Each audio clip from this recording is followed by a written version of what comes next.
body of the blood around which the music of the angelic host in this 5th chapter of Revelation is gathered. The first word is redemption. For as much as ye know that ye were not redeemed with corruptible things such as silver and gold, but with the precious blood of Christ, a lamb without blemish. I feel like I thought it was the same, so remind me again. So we were talking about the fact that Muslims don't engage in these paradoxes. Yeah, these paradoxes. Reason being is because these paradoxes are very cyclical. Yeah. So, like, there's no right or wrong answer. And like the original one I gave you, kind of create a what? So, what's the right answer? Well, when we say that, are we saying that the divinity needed to sleep? The human condition. Bingo. The human nature. Yeah. So we're not saying that the divinity needed to sleep. Yeah, it's not that I haven't understood. Yeah, good. I just wanted to make sure. Exactly. It was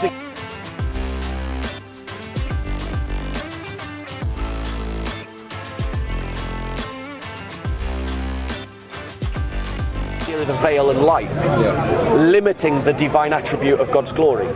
How would you reply to that? It's a good point. It's an interesting point. But what I would say is God's creation and the things He creates. So, for example, we believe God has veils, but His veil is unlike a veil. I understand the veil. So, for example, God has a hand. The hand of God. It's nothing like a human hand. Yeah. It's just a metaphor. So. Yeah. But we're not talking about the uncreated hand of Allah. Yeah. We're talking about the created veil of Allah. Yeah. That thing was created. Yeah. But yet it stops the glory of Allah breaking through and burning the universe. Yeah. In the same way that we Christians believe that God has become a man and that flesh stops the glory of God coming through in all of its glory, which would consume the universe. No, it's a fair point, but these come down to our definitions and our understanding of God. So, but the veil, I agree, the veil is not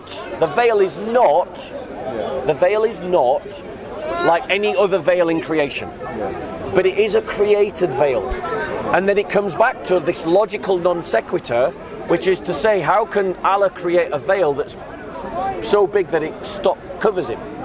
Do you know what I'm saying? Yeah, I know what you're saying. It's that parable, and it's why as Muslims, we're told not to even engage in these paradoxes. That basically, because I've done philosophy at uni. Oh, great! And yeah, this is pretty much what we're doing. Favorite philosopher? Favorite philosopher, I'll probably Nietzsche, man. Ditto. Oh, yeah, ditto. It's all about Nietzsche. Yeah, man, Nietzsche. I love a bit young as well, man. Yeah. I'm really looking into young. Yeah. I love young. But, I mean, when it comes to Islam, I feel like I thought it was the same, so remind me again. So we were talking about the fact that Muslims don't engage in these paradoxes. Yeah, these paradoxes. Reason being is because these paradoxes are very cyclical. Yeah. So, like, there's no right or wrong answer. And like the original one I gave you, kind of create a what? So, I mean, what's the right answer? Well, I would say that the question is flawed because the question has now placed its own interpretation of limitations on God. Right. So I would say to you, because remember you said to me at the beginning that you came here for Shamsi, right?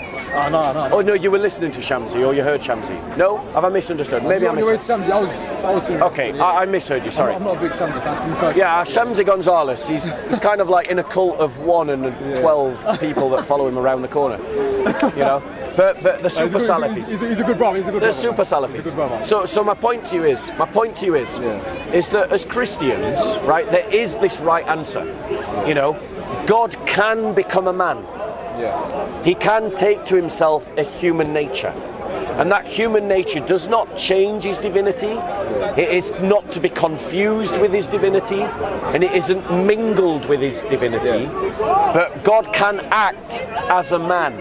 But see, for us, like what you said makes perfect sense. It's flowed logically. But for us, that first point is where we can't proceed further than.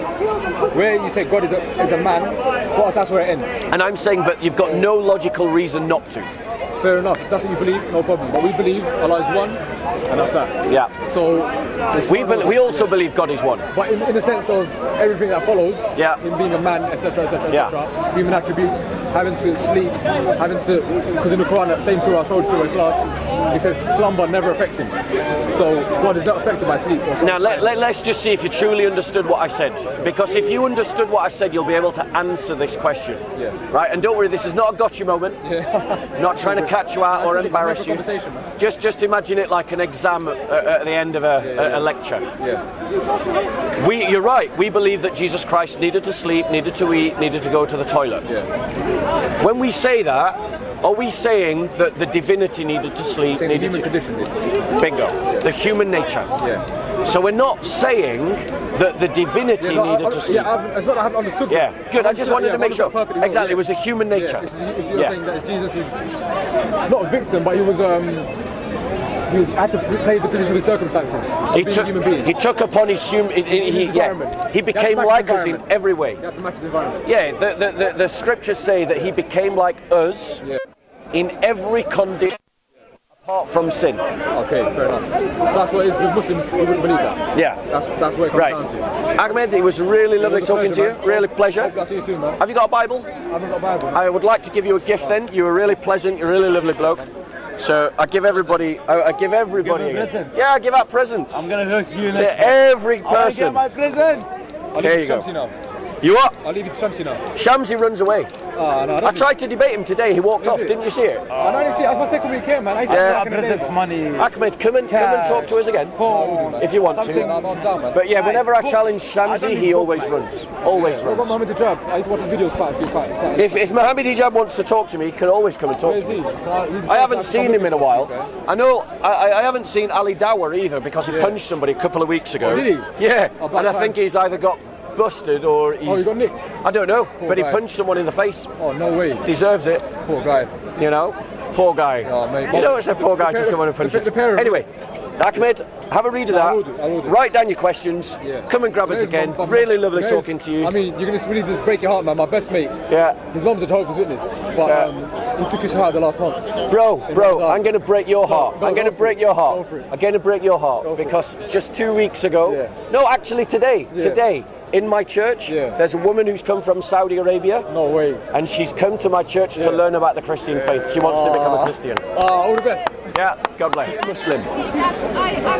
But what we saw, ladies and gentlemen, is that the Quran has no accurate description of the Trinity. And today is Trinity Sunday, which is why I wanted to debate the Trinity. And if the Quran has no accurate description of the Trinity, it means that the Quran is in error. And Muslims have a good reason for rejecting the Quran. And furthermore, we see that Muslims have no objection to the Christian faith that can stand up to scrutiny.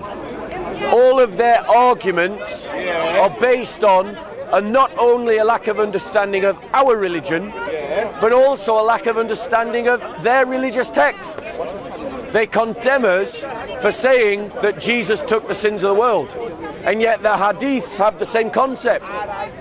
They reject us for saying that in the person of Christ becomes limited in his humanity, but yet they have the same concept in their hadiths. So one by one we see that all of the Islamic arguments collapse under scrutiny. And the reason why Ahmed was able to follow the argument, and he clearly was because for that conversation he was thinking like someone educated in a Western university studying philosophy, rather than a Dawah-Gandhist who has their little script to repeat and just thinks about it through the Quran. The Trinity makes sense if you think about it without making reference to the Quran. The reason why Muslims go wrong is because they try to think about the Trinity not based on anything that Christians have said, but based on what the Quran says. You owe it to yourselves, Muslims, to actually study what Christianity teaches. We don't teach what your Quran teaches. Your Quran got it wrong. Wrong, bro. Thank you, Wasila. Cut! Do you want to go?